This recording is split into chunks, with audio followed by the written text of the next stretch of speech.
Halo Pak Heri, Eh, perkenalkan saya Muhammad Rafi Munawir dan rekan saya yaitu Imam Arifin Mustafa dan Rionarda Raja. Pada kesempatan kali ini, di video ini kami akan menjelaskan tentang structural equation model yang mana kita menggunakan aplikasi Smart PLS.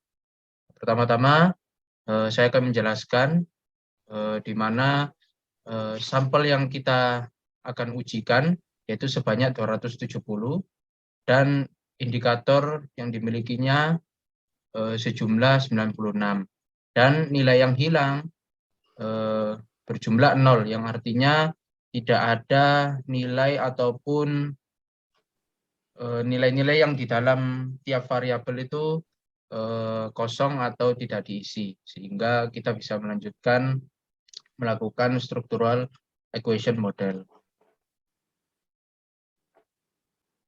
Sesuai yang dijanjikan oleh rekan saya dan saya, pertama-tama saya akan memasukkan variabel dependent kelompok kami yaitu Team Learning Organization. Nah, sebelumnya saya menjelaskan sedikit. Team Learning Organization adalah suatu konsep di mana organisasi dianggap mampu untuk terus-menerus melakukan proses pembelajaran mandiri atau self-learning sehingga organisasi tersebut memiliki yang namanya kecepatan berpikir dan bertindak dalam merespon beragam perubahan yang muncul. Nah, TLO berjumlah sebanyak 14. Nah, ke-14 TLO ini kami akan pakai. Kemudian agar tidak lupa, kami akan mengaturnya dari awal, itu menempatkan rapi kanan sesuai arahan, yaitu variabel dependent ditempatkan di sebelah kanan. Tidak lupa juga mengubah namanya menjadi Team Learning Organization.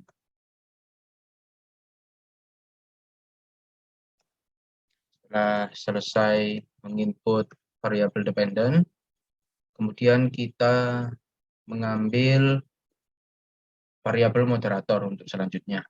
Nah, variabel moderator yang di kelompok kami tentukan yaitu operating the internet environment. Nah, operating the internet environment ini adalah konsep di mana suatu individu dapat melakukan yang namanya teknik-teknik dalam menggunakan internet secara umum seperti membuka tab, terus mengaplikasikan shortcut seperti Ctrl S untuk save, Ctrl Z untuk undo, dan lain sebagainya. Nah,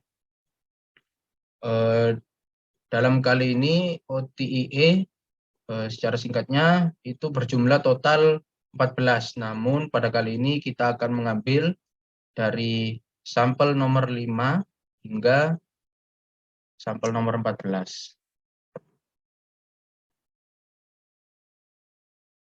Tidak lupa menempatkannya di atas karena akan kita gunakan sebagai variabel moderator. Tidak lupa mengubah namanya.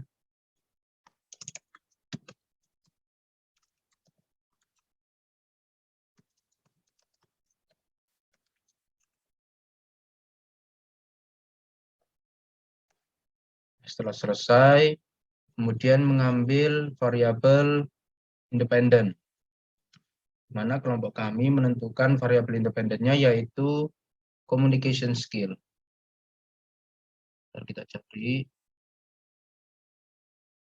Nah, communication skill ini yaitu di mana konsep di mana individu dapat mengembangkan beberapa kemampuan dalam berkomunikasi seperti kemampuan berbicara, kemampuan berbahasa tubuh, kemampuan menulis, dan lain sebagainya. Nah, communication skill ini memiliki 8, dan ke-8-nya akan kita pakai. Untuk penempatannya sudah benar di sebelah kiri. namun hanya saja akan kita rubah namanya.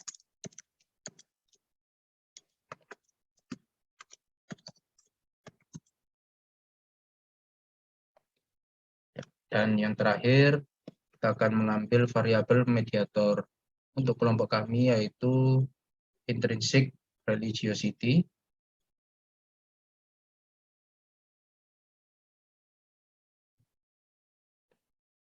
Ya, intrinsic religiosity yaitu atau secara umum orientasi keberagaman merupakan kemampuan individu untuk menempatkan diri dalam kenyataan atau lingkungan dengan berpedoman pada berbagai hal yang diyakininya, yakni dalam hal ini yaitu tentang agama.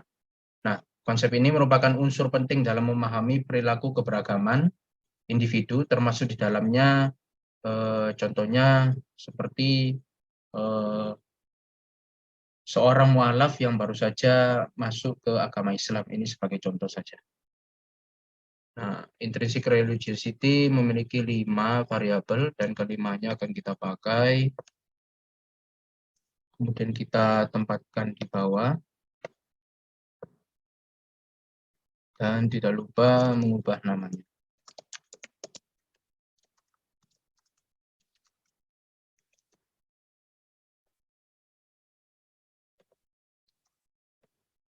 Setelah sesuai menempatkan di tempatnya masing-masing, kemudian kita akan menghubungkannya satu persatu.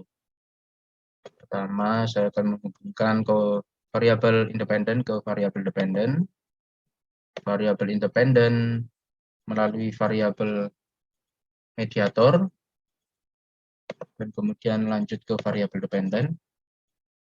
Dan yang terakhir, variabel moderator ke variabel dependen.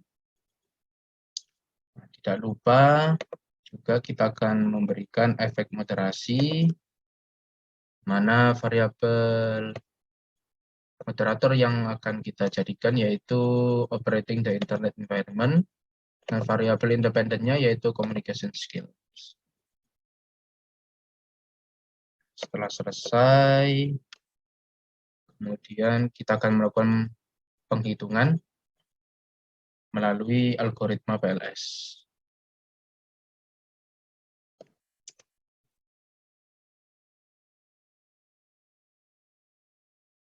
Ya, kemudian untuk melakukan pengecekan bisa melalui outer loading.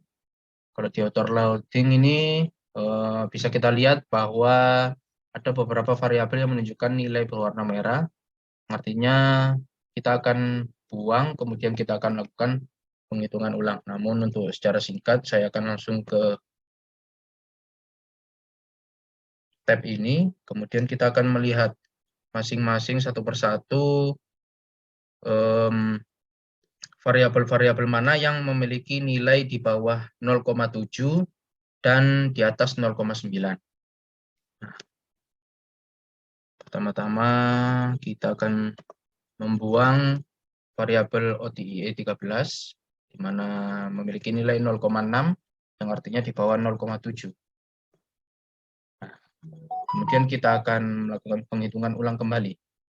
Jadi satu persatu, hingga nantinya semua variabel yang memiliki nilai di bawah 0,7 maupun 0, di atas 0,9 maksud saya, setelah bersih nanti akan kita lanjutkan ke sesi berikutnya. Bisa kita lihat di ODI 14 memiliki nilai di bawah 0,7. Kita lakukan algoritma penghitungan lagi, algoritma PLS secara bergantian. Bisa kita lihat di variabel OTIE sudah bersih, ya. Kemudian kita lanjutkan ke sebelah kanan. Pertama-tama terdapat TLO1 yang memiliki nilai di bawah 0,7.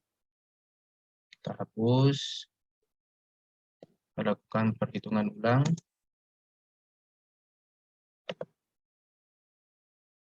Kemudian di TLO nomor 2, memiliki nilai di bawah 0,7 juga. Jangan lupa kita lakukan penghitungan ulang. Kemudian ada di TLO nomor 6. Oh, maaf. Kita hapus dulu ya.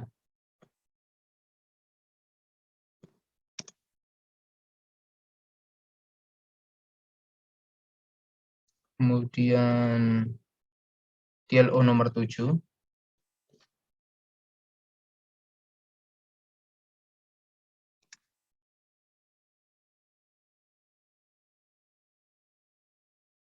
Dan yang terakhir di TLO yaitu TLO 8.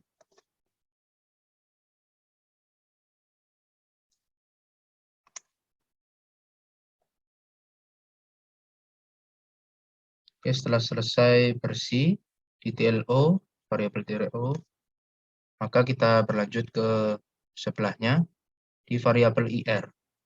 Bisa kita lihat di variabel IR tidak ada masalah ya. Masing-masing variabel memiliki nilai di antara 0,7 dan 0,9. Sehingga aman. Kemudian kita berlanjut di variabel terakhir. Terdapat di variabel CS nomor 5. Kita hapus dan kita lakukan perhitungan kembali. Dan ini yang akan terakhir. Oke, setelah bersih, kemudian kita bisa mengecek kembali. Nah, mengeceknya ini sekaligus saya akan menjelaskan di mana pengolahan data structural equation model ini memiliki beberapa serangkaian pengukuran atau evaluasi, di mana yang pertama yaitu uji validitas. Nah, uji validitas sendiri terbagi menjadi dua, yaitu uji validitas konvergen dan uji validitas diskriminan. Nah, pertama-tama kita mengecek uji validitas melalui konvergen. Pertama-tama kita masuk di outer loading, ya, kemudian kita cek satu persatu, ya, di mana hasilnya masing-masing variabel memiliki nilai berwarna hijau dan tidak ada sama sekali variabel yang berwarna merah, sehingga variabel ini menunjukkan adanya tingkatan korelasi yang tinggi antar indikator dalam suatu konstruk, sehingga outer loading menunjukkan nilai yang berwarna hijau. Kemudian kita masuk di uji validitas yang kedua, yakni uji validitas diskriminan, di mana kita bisa lihat yang pertama melalui validitas dan reliabilitas konstruk. Bisa kita lihat nilai variabelnya, masing-masing variabel ya, menunjukkan nilai hijau yang artinya aman dan memiliki validitas diskriminan yang sangat baik antar variabel. Dan yang terakhir bisa melalui yang namanya melalui validitas diskriminan, kemudian kita masuk di cross loading. Bisa kita lihat tidak ada masalah, ada nilai yang ditunjukkan di masing-masing variabel ini. Sehingga kita bisa berlanjut ke pengujian selanjutnya yang akan dijelaskan oleh teman saya, Imam.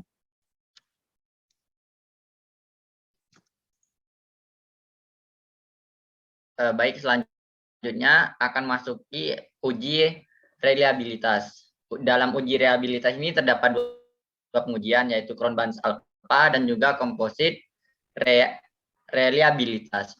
Yang pertama, kita akan menjelaskan Cron-Barnes alpha. Di sini menunjukkan grafik berwarna hijau semua, di mana artinya di sini nilainya sudah cukup baik, karena semua nilai itu berada di atas 0,7. Untuk selanjutnya adalah reliabilitas komposit. Di sini juga sama dengan uji Cron-Barnes alpha yang tadi, di mana grafiknya menunjukkan warna hijau atau sudah cukup baik karena sudah berada di atas nilai 0,7. Untuk selanjutnya penjelasan selanjutnya akan dilanjutkan oleh teman saya yaitu Raja.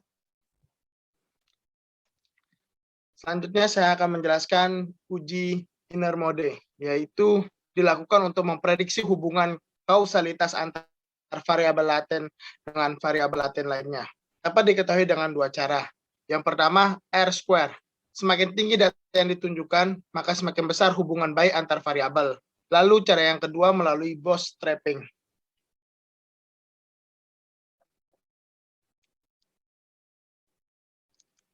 Dari hasil uji bootstrapping menunjukkan bahwa p-value telah menunjukkan angka berwarna hijau. Artinya data yang kita gunakan atau menunjukkan hasil yang signifikan kuat antara variabel laten satu dengan variabel laten lainnya. Yang terakhir, pengujian hasil moderating effect. Kita kembali kepada perhitungan algoritma dan kemudian pilih analisis slope. Sederhana di sini menunjukkan grafik yang memiliki arti communication skill memiliki hubungan yang cukup relatif ketika adanya team learning organization maupun tidak adanya team learning organization. Sekian dari kelompok kami, kurang lebihnya mohon maaf.